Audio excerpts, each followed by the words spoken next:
बिस्मिल्लाहिर्रहमानिर्रहीम। अस्सलाम वालेकुम नाज़रीन, आप यूट्यूब चैनल देख रहे हैं। मैं इमरान खान हूँ। कुछ अपडेट्स मैं आपके साथ शेयर करता हूँ। एक तो आज लंदन में प्रोग्राम है और ये प्रोग्राम ह्यूमन राइट्स के हवाले से है। पाकिस्तान के अंदर जो हालात हैं उनके ऊपर बहुत सारे ओवरसीज़ पाकिस्तानी परेशान हैं। हम मिलकर कोशिश करते रहते हैं ताकि आलमी सतह पर आवाज़ उठाई जाए और जितना जो अपने तौर पर एफर्ट कर सकता है उन तमाम को एफर्ट करनी होगी और हम सब भी ये कोशिश करते हैं। आज इसी सिलसिले की एक कड़ी है। तो जो लोग बरतानिया में मौजूद हैं वो मेरी वीडियो सुन रहे हैं तो वो हमारे प्रोग्राम में शिरकत के लिए ज़रूर आए और लंदन में ये प्रोग्राम है। अब आ जाए नाजरीन, जो करंट अफेयर्स की बड़ी खबरें हैं इस वक्त तक के लिए। एक तो जो इस्लामाबाद वाला धमाका हुआ उसके बाद से लेकर अब तक मज़ीद कोई पेशरफ्त जो है वो शेयर नहीं की गई। कुछ लोग ये दावा कर रहे हैं कि जो लोग जाम बहक हुए उनकी तादाद ज़्यादा है और तादाद सही तरह बताई नहीं जा रही, जबकि सरकारी सतह पे इस चीज़ के बारे में अभी तक कोई तस्दीक नहीं हुई। ये दहशतगर्दी का एक बड़ा खौफनाक वाक़या है। पहले तलाल चौधरी ने कहा कि इसमें किसी किस्म का कोई सिक्योरिटी का मसला नहीं था, यानी उन्होंने कहा ये सिक्योरिटी की नाकामी नहीं है। ये तलाल चौधरी ने कहा जो वज़ीर मुमलिकत बराए दाखिला है। और उसके बाद यही बात जो इंफॉर्मेशन मिनिस्टर अता तारड़, उन्होंने भी ये बात की कि ये सिक्योरिटी का फेलियर नहीं है, सिक्योरिटी की नाकामी नहीं है। तो अगर ये खुदकुश धमाका सिक्योरिटी की नाकामी नहीं है तो फिर किसकी नाकामी है? यानी सिक्योरिटी की ही नाकामी हो सकती है कि आप सिक्योरिटी देने में नाकाम रहे और खुदकुश धमाका हो गया। आपकी इंटेलिजेंस नहीं थी, दहशतगर्द आ गए, उन्होंने आके धमाका कर दिया, फायरिंग कर दी, बहुत सारे लोगों की जानें ले ली। तो ये तो एक तरह का फेलियर है।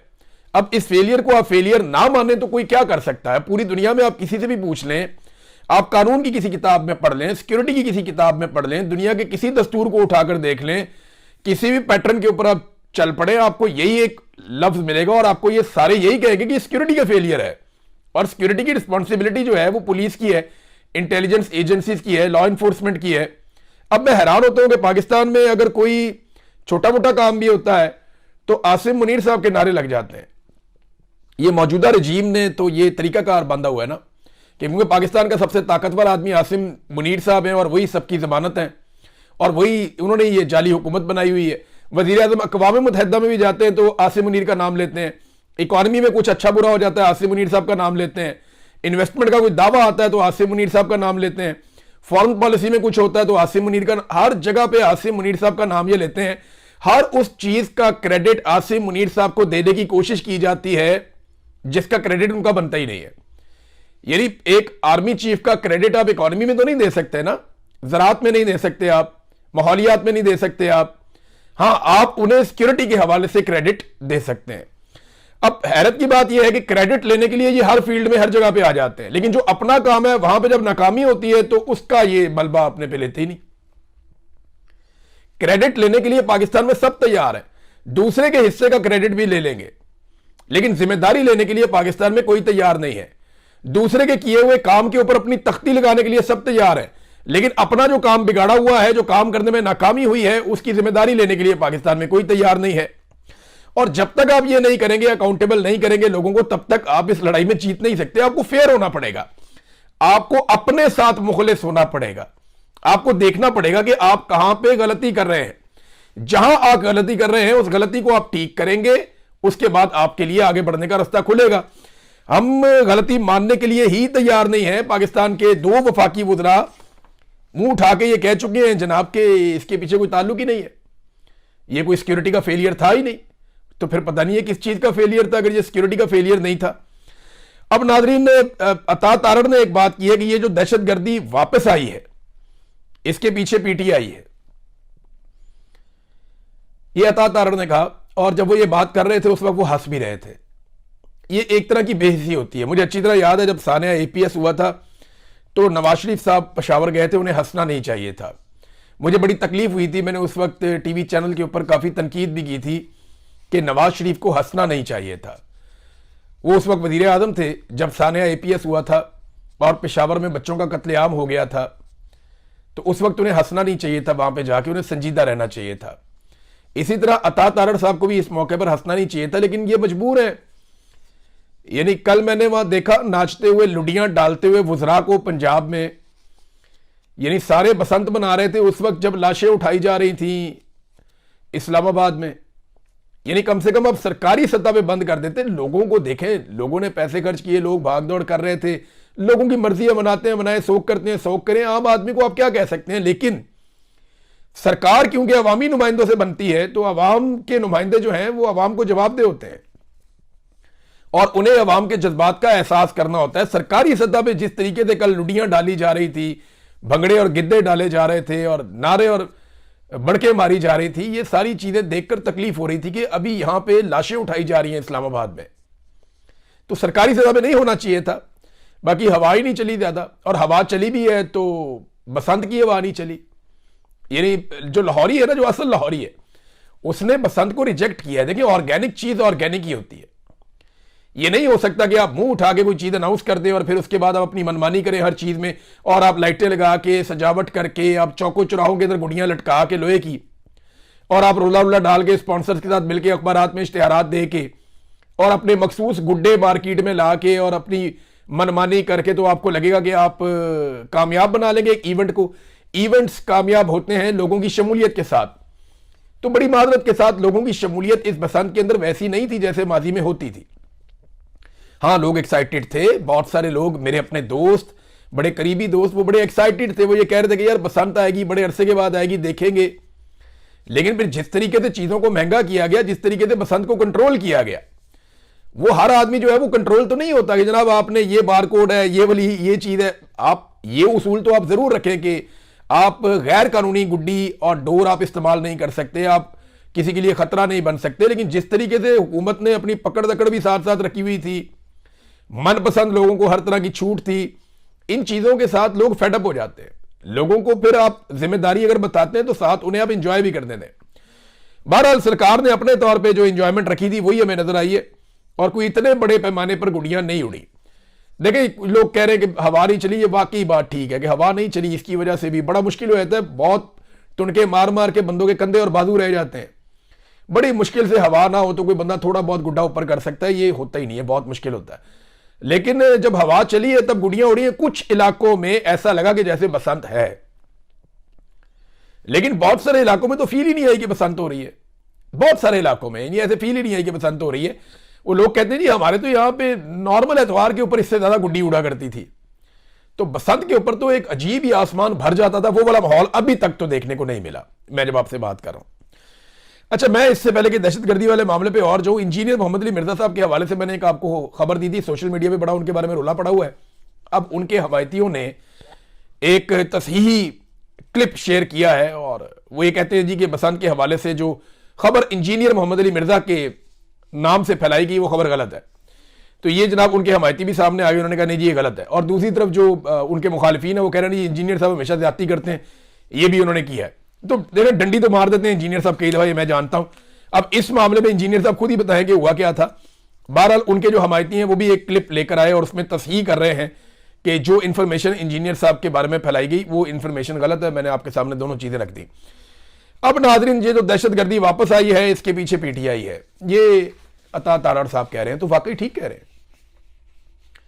दहशतगर्दी तो खत्म हो गई थी, दहशतगर्दी तो थी नहीं, बहुत कम होती चली जा रही थी।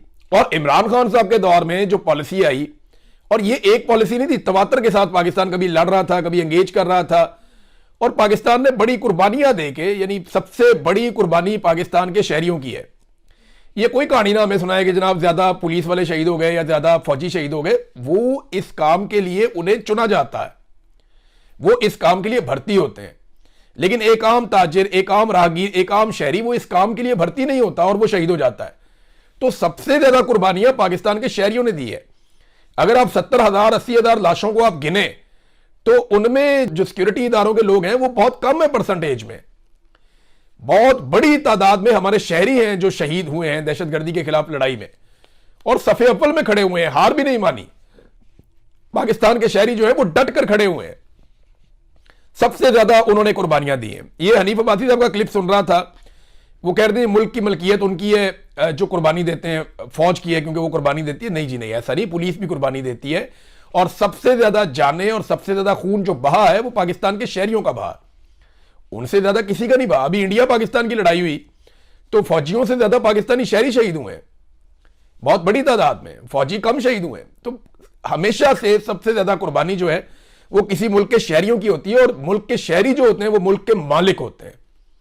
जो एक मुल्क का शहरी होता है वो होता है मुल्क का मालिक, जो टैक्स पेयर होता है, जिसके पास उस मुल्क का आईडी कार्ड है, आइडेंटिटी है उसके पास। ये इदारे जो है वो उसके मुलाजिम होते हैं, ये कोई मालिक नहीं होता है। ऐसे ये हनीफ वासी साहब गलत बात कर रहे हैं। हाँ, हमारे सर आंखों में वो लोग जो पाकिस्तान के लिए अच्छा काम करते हैं, जो अपनी आईनी हुदूद के अंदर रहकर काम करते हैं, वो लोग नहीं जो अपना आइन का हलफ तोड़ दें, उनके बारे में आप ये बात नहीं कर सकते। और कोई भी कुर्बानी किसी शख्स को इस बात की इजाजत नहीं देती कि वो उस कुर्बानी के बहाने अपनी मनमानी करता फिरे, या बहुत सारे ऐसे काम करना शुरू कर दे जो उसको उसके हलफ के खिलाफ है। वो ये नहीं कर सकता। ये नहीं हो सकता कि आप आइन को तोड़ें और फिर शोहदा के पीछे जाकर छुप जाए। ये नहीं हो सकता। आप आइन को तोड़ें, कानून को तोड़ें, इंसानी हकूक की पामालियां करें, आप सियासत में मुदाखलत करें, सारा कुछ करके आप शोहदा के पीछे जाकर नहीं छुप सकते। वो शोहदा जो है वो सारे माशरे के माथे का झूमर होते हैं, लोग उन पर फख्र करते हैं, लेकिन उनके पीछे जब आप जाके छुप जाते हैं तो आप उनकी कुर्बानियों की तौहीन करते हैं। शोहदा की कुर्बानियों की सबसे ज्यादा तौहीन वो लोग करते हैं जो गलत काम करके शोहदा के पीछे जाके छुप जाते हैं। वो ज्यादती करते हैं, उन्हें नहीं करनी चाहिए। अच्छा जी, ये जो कहा इन्होंने कि जी दहशतगर्दी वापस आई है, इसके पीछे पीटीआई, बात ठीक है। कैसे ठीक है मैं बताता हूं आपको। लेकिन जब पाकिस्तान में जर्नैलों ने, मिलिट्री एस्टेब्लिशमेंट ने, जर्नैलों ने मिलकर जब रजीम चेंज ऑपरेशन किया, ये जनरल बाजवा के दौर की बात मैं आपको कर रहा हूं, तो उस वक्त पाकिस्तान की मिलिट्री एस्टेब्लिशमेंट अपने इदारे समेत बहुत ज्यादा डाउन जाना शुरू हो गई। उनकी मकबूलियत ही बढ़ गई। उन्हें इस बात का ज़ोम था कि वो इमरान खान को हटाकर अपनी मकबूलियत की बुनियाद पर नई हुकूमत बना देंगे और लोग नई हुकूमत को तस्लीम कर लेंगे। लेकिन इंपोर्टेड हुकूमत नामंजूर का ट्रेंड काबू ही नहीं आ रहा था। उस वक्त जर्नैलों को अपने पुराने तहरीके तालिबान पाकिस्तान की याद आई। क्यों?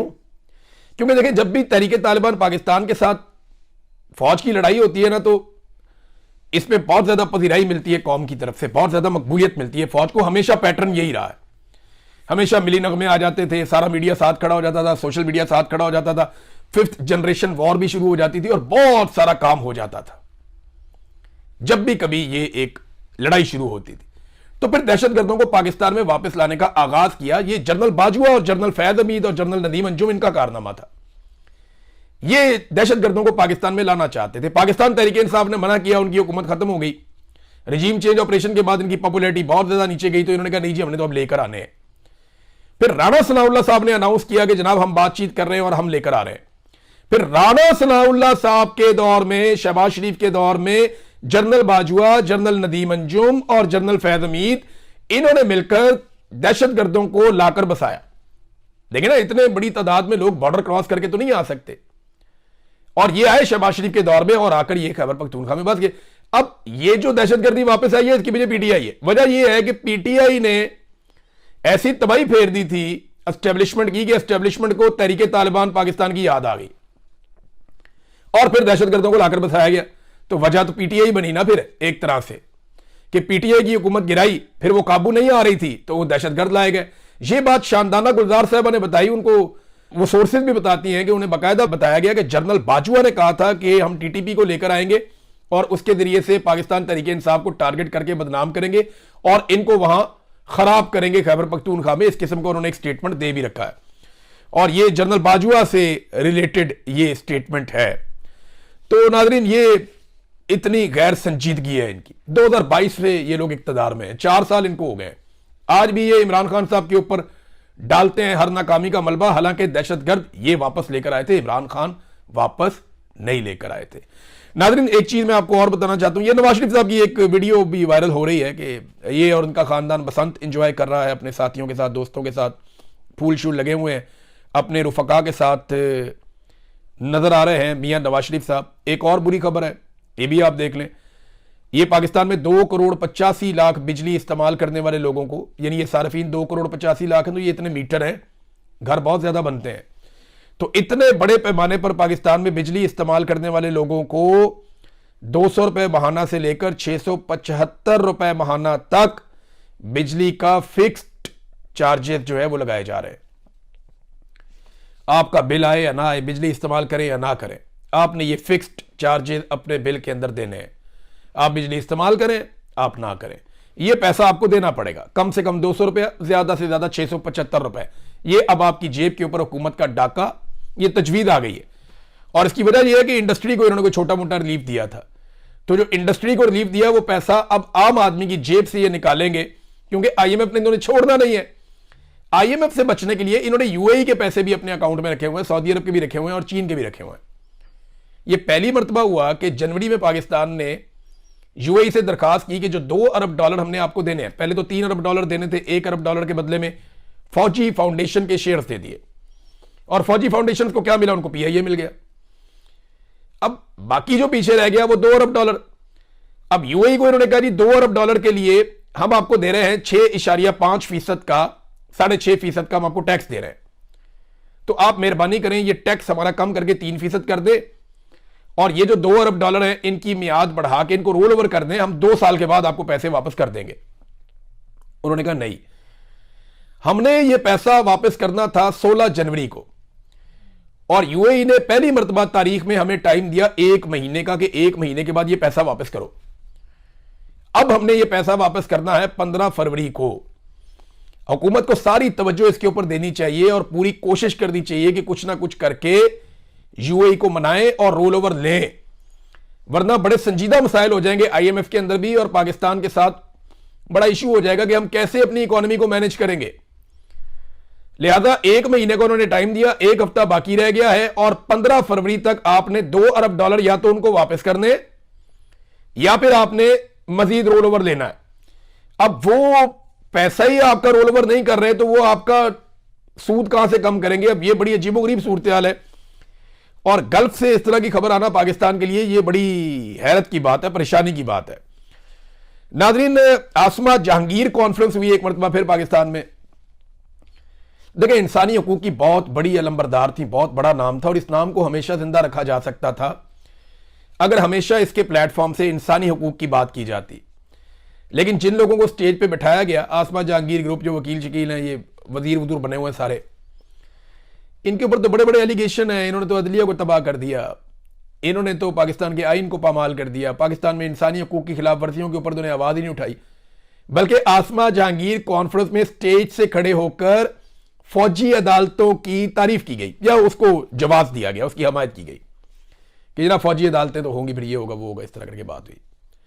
अब आसमा जहांगीर साहबा की रूह भी तड़प रही होगी, तड़प गई होंगी उनकी रूह कि यार ये क्या कर दिया इन्होंने मेरे साथ, मैंने सारी जिंदगी मार खाई, सारी जिंदगी में खड़ी रही जिस जुल्म और बर्बरियत के खिलाफ, आज मेरे बाद मेरे लोगों ने पास नहीं रखा मेरा। देखिए, आसमा जहांगीर फिर इसका मतलब है अब माजी हो जाएंगी। आसमा जहांगीर का नाम कोई नहीं डबो सका, उनके चाहने वालों ने, उनकी औलाद ने और उनके लोगों ने उनका नाम डबो दिया। आज पाकिस्तान में अगर इंसानी हकूक के अलंबरदार है तो कौन है? आज ईमान मदारी है, हादी अली चट्ठा है। आज इंसानी हकूक के लिए पाकिस्तान तहरीक इंसाफ के बेशुमार लोग आवाज उठाते हैं। आज इंसानी हकूक के लिए आवाज कौन लोग उठा रहे हैं? मारंग बलोच आवाज उठा रही है, बहुत ताकतवर आवाज है पाकिस्तानियों की। आज सोहराब बरकत जो है वो इंसानी हकूक के लिए आवाज उठाते उठाते देखें कहां पहुंच गया। तो ये पीछे रह गई आसमा जहांगीर, उन्होंने जो शम्मा जलाई थी उनके लोगों ने बुझा दी। मुझे बड़ी तकलीफ हो रही थी ये देखकर, फखर से कहा जा सकता था इनके बारे में। लेकिन नाज़रीन, एक मैंने आपसे गुजारिश भी करनी है, वो ये कि कासिम सूरी साहब ने अपना यूट्यूब चैनल शुरू किया, और देखिए उनकी पहली वीडियो है। जब मेरी पहली वीडियो थी ना, मेरे पास माइक भी नहीं था, यानी मुझे पता ही नहीं था कि इसके साथ माइक लगा के ज़्यादा बेहतर हो जाएगा, या वो मैंने वैसे ही कर दी थी। वैसे भी हादसाती तौर पे शुरू हुआ था, तो ये शुरू में वीडियोस होंगी, कोई प्रोडक्शन की गलती होगी, कोई छोटी मोटी चीज़ें इधर उधर हो जाएंगी, ये प्रॉब्लम हो जाते हैं शुरू में।